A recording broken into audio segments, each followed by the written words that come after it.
Morning shift tough थी और 21 जनवरी की इवनिंग शिफ्ट कहीं ना कहीं इजी टू मॉडरेट लेवल की थी। आज हम सभी यहाँ पर हैं कि 22 जनवरी की मॉर्निंग शिफ्ट का लेवल कैसा था, सब्जेक्ट वाइज लेवल कैसा था। तो इसके लिए प्रिंस सिक्कर से मैं नीरज अग्रवाल, मेरे साथ physics senior faculty Ashok Bhamu sir, chemistry expert Kumar Saurabh sir और मैथ्स एक्सपर्ट राघव सर। तो सबसे पहले अशोक सर के पास चलते हैं कि अशोक सर, आज मॉर्निंग शिफ्ट का पेपर फिजिक्स का क्या लेवल रहा? जी सर, मैं ये कहूँगा कि फिजिक्स की बात करें तो जो प्रॉब्लम्स बच्चों के थ्रू सर अपने पास में आए हैं जी, तो वो तो डेफिनेटली इजी प्रॉब्लम्स हैं। बाकी स्टूडेंट्स का रिएक्शन ये है कि सर फिजिक्स का पेपर ऑन एन एवरेज देखा जाए तो मॉडरेट से टफ की तरफ ही था, मतलब लेंथी पेपर था थोड़ा कैलकुलेशन के हिसाब से। और 12th का जो पोर्शन था उससे ज्यादा प्रॉब्लम्स पूछे गए हैं, जैसे ऑप्टिक्स, इलेक्ट्रोस्टैटिक्स, इनसे कंपैरेटिवली ज्यादा प्रॉब्लम्स हैं। मैकेनिक्स से नंबर ऑफ प्रॉब्लम्स कम पूछे गए इस बार। बिल्कुल। एनटीए का रुझान भी 11th और 12th में देखा जाए तो 12th का वेटेज ज्यादा रखते हैं ताकि 12th वाले बच्चों को इसका बेनिफिट ज्यादा रहे। जैसे अभी तक 3 शिफ्ट हो गई जनवरी अटेम्प्ट की, तो तीनों शिफ्ट में फिजिक्स को आप किस तरीके से देखते हैं? सर जैसे आज मॉर्निंग वाली शिफ्ट है, सबसे देखा जाए तो फिजिक्स में अच्छे क्वेश्चंस उसमें पूछे गए हैं। बाकी कल के दोनों पेपर्स फिजिक्स के पॉइंट ऑफ व्यू से आसान थे। तो आज का पेपर डेफिनेटली बच्चों ने अगर अच्छे से अटेम्प्ट किया है तो अच्छा स्कोर मैं मानूंगा। अगर कोई 70 to 80 मार्क्स ला रहा है तो डेफिनेटली बहुत अच्छा स्कोर है उसका। बिल्कुल। एग्जाम सेंटर के बाहर भी जैसा बच्चों से रिव्यू मिलते हैं तो उसमें बच्चों का यही कहना है कि फिजिक्स मॉडरेट लेवल की फिजिक्स थी, कुछ अच्छे क्वेश्चंस भी उसमें नो डाउट पूछे गए थे। क्या जैसे 3 शिफ्ट में अपने को इस तरीके से देखने को मिल रहा है कि पेपर इक्वली डिस्ट्रीब्यूटेड है या किसी स्पेशल पोर्शन को ज्यादा वेटेज दे रहे हैं? सर जैसे मैथ्स की बात करें तो मैथ्स के पेपर ओवरऑल देखा जाए तो प्रीवियस ईयर्स हो चाहे इस साल के देख लो, लेंदी आ रहे हैं जी। हाँ, कुछ प्रॉब्लम्स आ रहे हैं जो डेफिनेटली बच्चा अटक रहा है उनमें या फिर लास्ट में अटेम्प्ट कर पा रहा है। लेकिन फिजिक्स और केमिस्ट्री में ऐसा देखने को नहीं मिल रहा कि कोई प्रॉब्लम बच्चे ने पढ़ा ऑन द स्पॉट वहां पे उससे नहीं हो रहा, या तो उससे हो रहा है या फिर उसको इन्फॉर्मेशन नहीं है तो वो कर नहीं पा रहा उसको। बाकी लेंदी पेपर वैसे नहीं आ रहा फिजिक्स का और केमिस्ट्री का कि कैलकुलेशंस बहुत ज्यादा हो, लेकिन मैथ्स में डेफिनेटली कैलकुलेशंस हैं। तो मैथ्स की ओवरऑल कट ऑफ देखा जाए तो लास्ट ईयर की तरह ही रहनी चाहिए जी। तो फिजिक्स से तीनों शिफ्ट में ही बहुत ज़्यादा टफ भी नहीं कहा जा सकता और इजी भी नहीं है। तीनों शिफ्ट लगभग एक जैसी हैं। कुछ क्वेश्चंस उसमें ज़रूर रैंक डिसाइडर रहेंगे, 3-4 क्वेश्चंस। और ओवरऑल अगर बात की जाए तो फिजिक्स मॉडरेट लेवल की है। अब केमिस्ट्री के लिए कुमार सौरभ सर की तरफ चलते हैं। कुमार सौरभ सर, इस बार एनटीए नो डाउट केमिस्ट्री में बच्चों को चौंका रहा है। हर साल एक ही बच्चों के दिमाग में होता है कि केमिस्ट्री तो एनसीईआरटी बेस आ रही है, एनसीईआरटी बेस आ रही है, लेकिन इस बार ऐसा कुछ देखने को मिल नहीं रहा। कुमार सौरभ सर। बिल्कुल सर, मैंने इस बार पेपर एनालिसिस किया बच्चों की तरफ से पॉइंट ऑफ व्यू से, तो हम लोग एक्सपेक्ट करते थे कि 2 स्टेटमेंट आएंगे, लेकिन कल के पेपर में देखे गए कि 4 से 5 स्टेटमेंट पूछ लिए। आज के पेपर में देखे गए 4 से 5 स्टेटमेंट इन्होंने पूछ लिए। तो ओवरऑल देखा जाए तो एक क्वेश्चन दे रहे हैं तो ये मल्टीपल कॉन्सेप्ट लगा रहे हैं, मतलब मल्टीपल चैप्टर क्या कर रहे हैं ऑटोमेटिक। बिल्कुल, क्वेश्चंस में मल्टीपल कंसेप्ट लगा के बच्चों को घुमाने की कोशिश की जा रही है। तो इससे ये हो रहा है कि अगर केमिस्ट्री के पेपर की बात की जाए तो डिफिकल्टी लेवल बढ़ रही है। मतलब ये हम सोचते थे कि एनसीईआरटी की लाइन टू लाइन आएगी, लाइन तो पूछ ले रहे हैं, लेकिन ये एक उसमें कई सारी लाइनें पूछ ले रहे हैं, तो उससे डिफिकल्टी लेवल क्या हो जा रही है, बढ़ जा रही है। जैसे मैं इनऑर्गेनिक की बात करूँ तो जैसे इन्होंने क्या किया, पी ब्लॉक को सॉल्ट से क्या की कनेक्ट किया है। कोऑर्डिनेशन को भी इन्होंने क्या कर दिया, ब्लॉक केमिस्ट्री से क्या कर दिया, इन्होंने कनेक्ट किया। जैसे मैं बात करूं बायोमोलिक्यूल्स को, तो बायोमोलिक्यूल्स में तो ये पीओसी इन्वॉल्व कर दे रहे हैं। तो एक होता है ना कि बायोमोलिक्यूल्स का क्वेश्चन आ रहा है तो स्पेसिफिक चैप्टर हो गया, लेकिन उसमें अगर आप पीओसी लगा दे रहे हैं तो डिफ़िकल्टी लेवल बढ़ गई।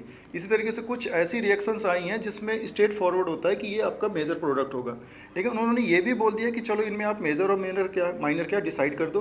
देन उसके बाद उन्होंने पीओसी में पूछ लिया कि इसमें किसमें स्टीम डिस्टिलेशन हो सकता है। कुछ ही क्वेश्चंस में इसने पूरी ऑर्गेनिक को कवर करने की कोशिश कर रहे हैं मल्टीपल रीजेंट्स के थ्रू। बिल्कुल।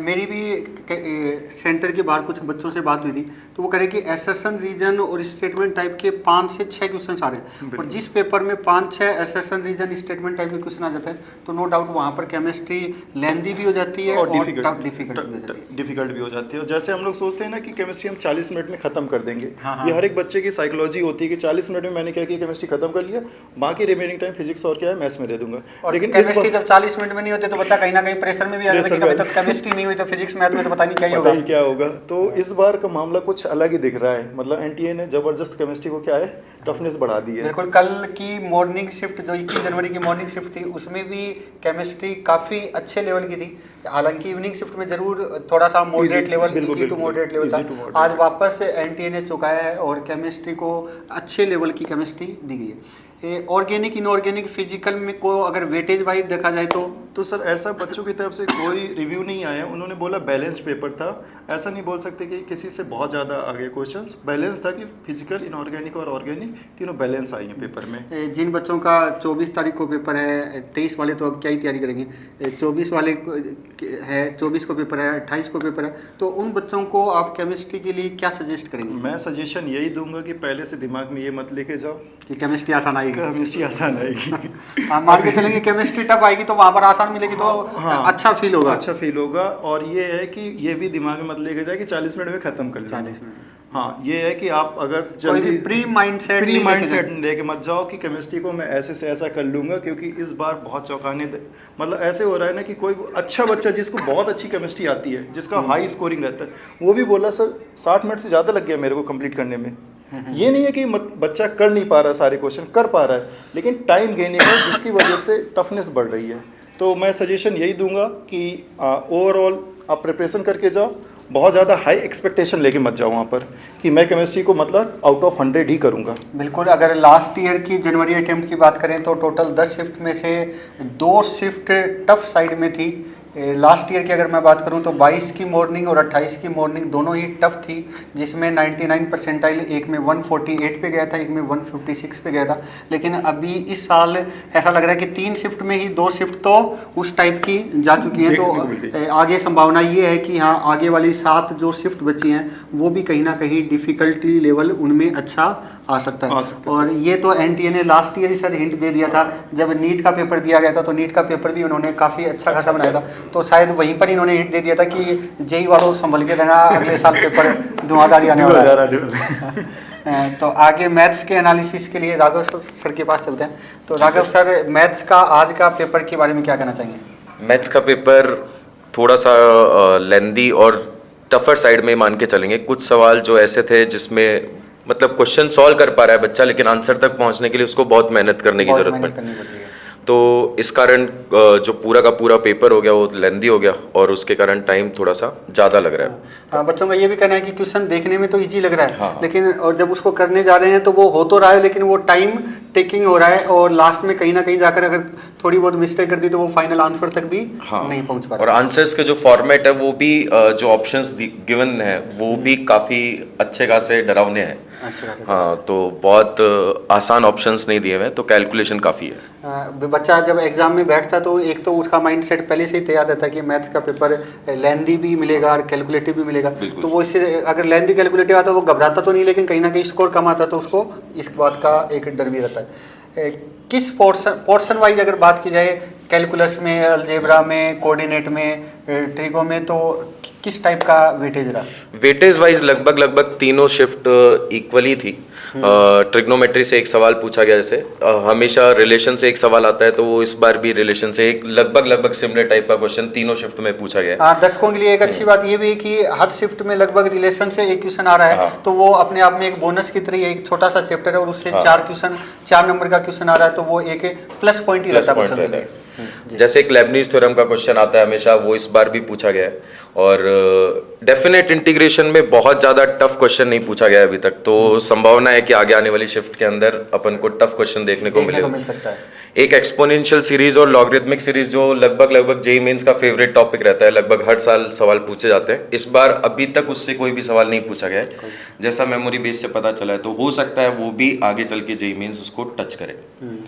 तो बाकी कॉनिक सेक्शन से लगभग 2-3 सवाल पूछे जाते हैं, तो 2 सवाल लगभग वैसे ही सेम फॉर्मेट में पूछे जा रहे हैं। एरिया से 1 सवाल आ रहा है। वेक्टर 3D से वेक्टर 3D से जितना मेमोरी बेस से पता चला है, थोड़ा सा वेक्टर्स के अंदर क्वेश्चंस भी बच्चों की तरफ से कम ही आते हैं, क्योंकि उसके अंदर डेटा ज़्यादा होता है। हाँ, डेटा ज़्यादा होता है, तो फिर भी 2 क्वेश्चंस तो अपने पास में पहुंच ही रहे हैं लगभग। जैसे कल की शिफ्ट में देखा गया कि वेक्टर 3D से 2-3 क्वेश्चंस आए थे, लेकिन उसमें जैसे प्लेन से कोई क्वेश्चन नहीं था। हाँ। जो जेईई मेन से पोर्शन हट चुका है उससे कोई क्वेश्चन नहीं था। तो एक सवाल सर कल वाली शिफ्ट के अंदर, इवनिंग वाली शिफ्ट के अंदर फिर भी एक आउट ऑफ सिलेबस क्वेश्चन पूछा है इलिप्स का, जैसे टेंजेंट वाला एक सवाल पूछा हुआ है। टेंजेंट वाले हाँ, तो वो पोर्शन हट चुका है, फिर भी उन्होंने पूछा है वो वाला सवाल। ठीक है। और एक मैं थोड़ा सा मेंशन करना चाहूँगा, जैसे बाइनोमियल प्रोबेबिलिटी डिस्ट्रीब्यूशन होता है, तो वो वैसे तो टॉपिक इंक्लूडेड नहीं है, लेकिन जेईई मेन से हट चुका है। हाँ, लेकिन उसके मीन और वेरिएंस से जो सिंपल फॉर्मूले होते हैं NPQ, वो अपन को ध्यान रखना चाहिए, हो सकता है उससे सवाल आ सकता है। तो मैथ से तीनों ही शिफ्ट में कैलकुलेटिव और लेंदी आ ही रहा है। तो हमारा सभी दर्शकों से यही रहेगा कि जिनका भी 24 को 28 को पेपर है, 23 के लिए तो अब बेस्ट ऑफ लक ही बोल सकते हैं 23 वालों को। तो जिनका भी 24 और 28 को है, तो वो एक बार केमिस्ट्री का अच्छे तरीके से रिवीजन ज़रूर कर ले, और आगे आज शाम को जो इवनिंग शिफ्ट है उसका भी एनालिसिस पीसीपी के फेसबुक पेज पर और यूट्यूब चैनल पर किया जाएगा। हर एक शिफ्ट का detailed live video solution memory based questions के हिसाब से, हर शिफ्ट का पेपर के बाद उसका सेंटर्स के बाद स्टूडेंट्स का रिएक्शन कैसा रहता है, वो सभी लाइव चल रहा है। तो जेईई मेन से रिलेटेड किसी भी तरह की इन्फॉर्मेशन के लिए आप लगातार पीसीपी के फेसबुक पेज और यूट्यूब चैनल से जुड़े रहें। सभी दर्शकों का वीडियो देखने के लिए बहुत बहुत धन्यवाद।